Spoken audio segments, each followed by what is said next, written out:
Welcome to Voyage Daily Tech, the most important news personalized for you every day, supported by Voyage.com. Today we're sharing 5 stories. First up, how a single button on Elon Musk's Grok AI exposed over 300,000 private user chats, leaking everything from password requests to sensitive medical details. Then we'll look at how construction giant Bechtel is deploying a new robot that marks solar farm layouts 4 times faster than a human crew. After that, we'll break down why Google is using its Pixel phone as a Trojan horse to push its Gemini AI onto 3 billion Android devices, a massive attack while Apple seems to have dropped the ball. Next, after a massive hiring spree, Meta just slammed the brakes, a move coming as OpenAI's Sam Altman warns of an AI bubble. And finally, with sales falling 4%, Chipotle is fighting back with flying robots. We'll explore their new Zipotle drone delivery service. The most unexpected news in the tech world today has to be this. Hundreds of thousands of private conversations people had with Elon Musk's AI chatbot, Grok, just got exposed for the entire world to see. It all comes down to a single button. When Grok users hit share to send a transcript, they thought it was private. They were wrong. That same button appears to have made the chats publicly searchable online. However, if you zoom out, you'll see another layer of strategy at play here. This isn't necessarily just a simple bug. This pattern of public by default sharing has appeared across major tech companies. Some experts believe it could be a deliberate growth hacking strategy, prioritizing virality even at the expense of user privacy. The scale of this is staggering. A Google search revealed it had indexed nearly 300,000 Grok conversations. One tech publication counted even more, finding over 370,000. The real danger here isn't just embarrassment, it's an unintended data goldmine.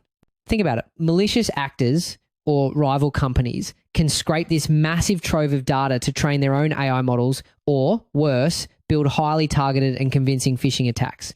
And the content is exactly what you'd expect people to keep private: requests for secure passwords, weight loss meal plans, and detailed questions about personal medical conditions. And it gets worse, believe it or not. Even if your name is removed, you are not anonymous. Researchers have shown how easy it is to de-anonymize someone from their conversational content alone using a technique called stylometry, which analyzes your unique writing style. One famous study showed that 87% of the US population could be identified just from their zip code, gender, and date of birth. Now imagine what's possible with the details in a private chat. But that's not the whole picture. Some users were testing Grok's limits, and those tests are now public. In one example, the chatbot provided detailed instructions on how to make a Class A drug in a lab. That entire conversation is now searchable in the context of X, the platform that owns Grok. This public by default model seems to align with a broader strategy of prioritizing public indexable content. While Elon Musk has taken legal action against others for scraping data from X, the platform's own privacy policy was updated to allow the use of public user data for training its AI models. So you have to ask, is this a bug or is it a feature? And this isn't an isolated incident. OpenAI recently had to walk back a similar experiment that made ChatGPT conversations appear in search results. Meta has also faced criticism after shared chats with its AI appeared in a public feed. This has led one expert at the Oxford Internet Institute to deliver a chilling verdict describing AI chatbots as a privacy disaster in progress. They warn that leaked conversations can divulge everything from full names to sensitive business details, cautioning once leaked online, these conversations will stay there forever. From a major software privacy disaster, we're now shifting to a huge breakthrough in the physical world. A highly paid field engineer can mark about 350 points on a solar farm in a single day. A new robot is doing over 1,250. That number comes directly from construction giant Bechtel Corporation, and it's completely changing the game. The company is deploying a new 4-wheeled machine called Civ Dot. This isn't just about speed. The robot works through rugged terrain and rough weather, marking thousands of layout points with an accuracy of less than 8 millimeters. According to the CEO of its creator, Civ Robotics, that precision is their secret sauce. So the thing is, its secret sauce is actually a clever fusion of technologies. It uses dual real-time kinematic, or RTK, GPS receivers, which are like 2 hyper-accurate GPS units constantly correcting each other. But for slopes, it has a 6-axis inertial measurement unit, or IMU, which knows the robot's exact tilt, ensuring that sub-centimeter precision even on a steep incline. And it's not just about getting the job done faster. The financial side of this is just as compelling. The CEO says leasing one of these robots costs about the same as just the handheld equipment for 3 human crews. He then adds that all the labor savings are just, quote, another benefit. This isn't a prototype. Civ Robotics already has more than 100 of these robots in the field, from the mud of Texas to the deserts of Nevada, backed by major investors like Trimble Ventures and Bobcat Company. Interestingly enough, the involvement of one investor, Trimble, signals something much bigger. Trimble is a leader in creating digital twins, living virtual models of a construction project. So actually, robots like CivDot aren't just working on the ground. They are the bridge between the digital blueprint and physical reality, creating a seamless data pipeline. This means fewer errors, less waste, and a much smarter way to build. That reminds me, there's another layer to this story. We're seeing the same technology that's accelerating green energy projects also being used in the oil and gas industry. It highlights a fascinating tension where the same innovation that helps build our renewable future is also making the fossil fuel industry more efficient. So what about the competition? The CEO claims rival robots can't handle the tough terrain where solar farms are actually built, saying they're mostly stuck on highways and soccer fields. This has massive implications for renewable energy. The ability to quickly survey rugged ground unlocks the potential to build on sites previously considered uneconomical, like hillsides or rocky areas. This could dramatically expand where we can generate solar power. While Bechtel is getting a 4-fold increase in productivity, the robot's manufacturer says the machine is capable of hitting 3,000 points a day. This is a 4-wheeled revolution, and it raises a question on everyone's mind. Which high-skilled job is next? Well, for specialised professionals like surveyors, automation is reshaping their role, not eliminating it. The focus is shifting from manual labour to managing and interpreting the massive amounts of data these robots collect. The surveyor of the future is becoming more of a data scientist, so the job isn't disappearing, it's evolving into something even more skilled.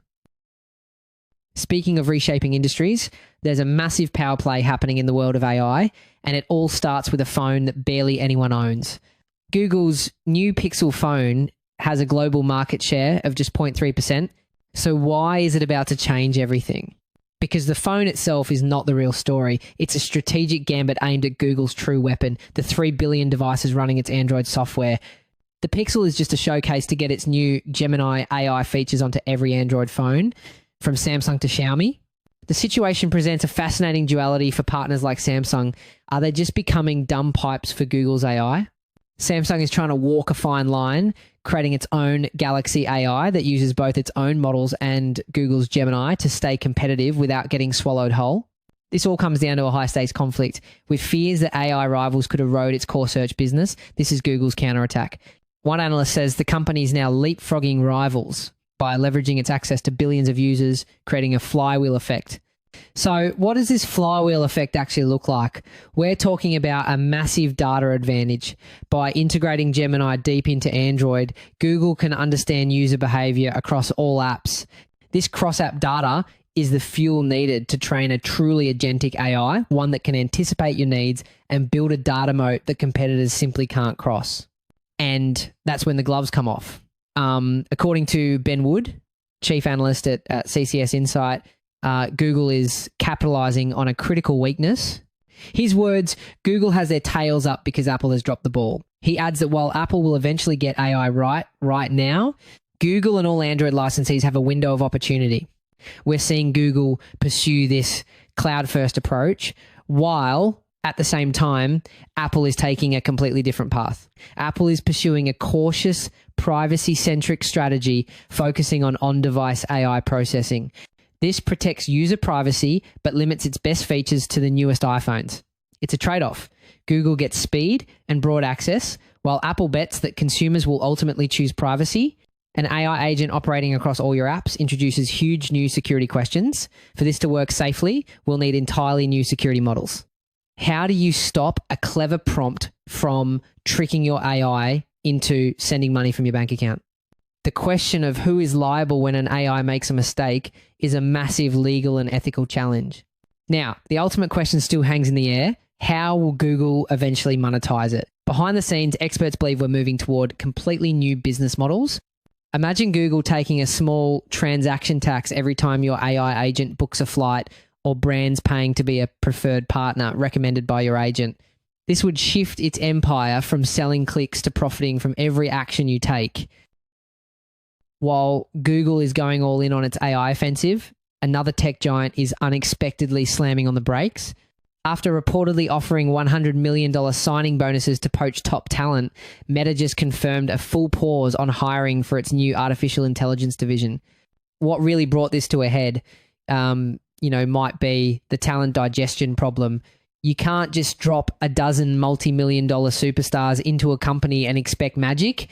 It risks creating massive friction with the thousands of engineers already there. This pause might be less about money and more about Meta desperately trying to avoid an internal civil war. This comes right after the company dished out a staggering $14.3 billion for a 49% stake in the startup Scale AI, bringing its founder on board to lead a lab. Now, get this, the Scale AI deal is a much bigger strategic play than it appears. Scale AI provides the essential human annotated data that almost everyone in AI relies on. By buying a nearly 50% stake, Meta has gained backdoor influence over the entire industry's data pipeline. The Financial Times has already reported that major clients are reconsidering their reliance on Scale AI, fearing Meta now has a competitive advantage. So why the sudden stop? Meta says it's just for basic organizational planning. This is where the situation takes a more complex turn. This pause is happening amid a huge internal restructuring. Meta is splitting its AI efforts into 4 teams, including a mysterious group focused on building machine superintelligence, dubbed the TBD Lab. All of this falls under a new division called Meta Superintelligence Labs. This focus on building something smarter than humans is raising profound questions. While Meta is pouring billions into this, the company has been notably quiet about the specific ethical frameworks that will guide this lab. This lack of transparency is a major concern for regulators and ethicists, but that's not the whole picture. The timing here is critical. The move comes right as OpenAI CEO Sam Altman reportedly told journalists he believes AI is in a bubble. The term bubble can mean different things. Are we talking about talent salaries? Absolutely. Infrastructure spending? You bet. Major tech companies are on track to spend $750 billion on AI infrastructure in a single year. But an MIT study found that 95% of companies investing in generative AI are reporting zero return on that investment so far. Zero. That's the kind of disconnect that defines a bubble. While some analysts dismiss the pause as Meta simply entering digestion mode, the sudden halt from one of the biggest players begs the question, is this just a brief tactical rest, or is this the first sign the AI gold rush is starting to cool off? So we've been talking about these massive abstract battles in the AI world, but that same tech is also leading to some very real world solutions for getting your lunch. Chipotle just reported that its sales are falling. So what's their big plan to fix it? Flying robots. That's not a joke. The company is launching a new service called Zipotle, teaming up with drone delivery leader Zipline. In Dallas, you can get your order delivered by an autonomous aircraft that hovers 300 feet above your home, while a small droid lowers your food to the ground. That 300-foot hover is actually a clever solution to what experts call the last 300 feet problem. Most delivery drones have to fly low and land, which creates safety risks and noise. By staying high up and quietly lowering the package, Zipline avoids those issues, placing your burrito bowl with incredible precision. This high-tech bet is a direct response to a serious problem. Chipotle's same-store sales just fell 4%. It's a move to win back customers, especially younger consumers. And while this might sound expensive, believe it or not, the long-term economics are incredibly compelling. Right now, a single drone delivery costs about $13. But as the tech improves, that cost is projected to plummet to as low as $1.50, which could make it cheaper than a gig economy driver. Plus, Zipline's aerial deliveries have been shown to cut carbon emissions by 97% compared to a car, and they are not partnering with some small startup. Zipline is a global powerhouse that already operates on 4 continents and makes a delivery somewhere in the world every 60 seconds. The real bombshell, though, comes from a Chipotle executive who revealed the long-term strategy. He said that because of the drone's wide coverage radius, just one single restaurant could potentially service an entire neighborhood. This, he says, makes national expansion much easier. This detail completely changes the game for how a company like Chipotle expands using what's known as a hub and spoke model. Instead of needing an expensive restaurant in every neighborhood, they can build a few high volume hub kitchens that serve a massive area via drone. This radically changes the math on where to build. This is more than just burritos from above. It's a high stakes gamble, and they're not alone. Zipline confirmed it's also working with competitor Sweetgreen on a future launch. The race for the sky is officially on, with Amazon, Wing, and now Zipline all scaling up. Our skies are about to get a lot more crowded, and that has regulators scrambling. In fact, the FAA is already collaborating with NASA on a brand new system just for this. It's called UTM, or Unmanned Aircraft System Traffic Management, a separate low-altitude air traffic control system to make sure all these competing delivery drones don't crash into each other. The only question is, can a fleet of delivery drones actually save a fast food giant? That's it for today on Voyage Daily Tech. Follow, share, and stay tuned for daily updates coming your way tomorrow.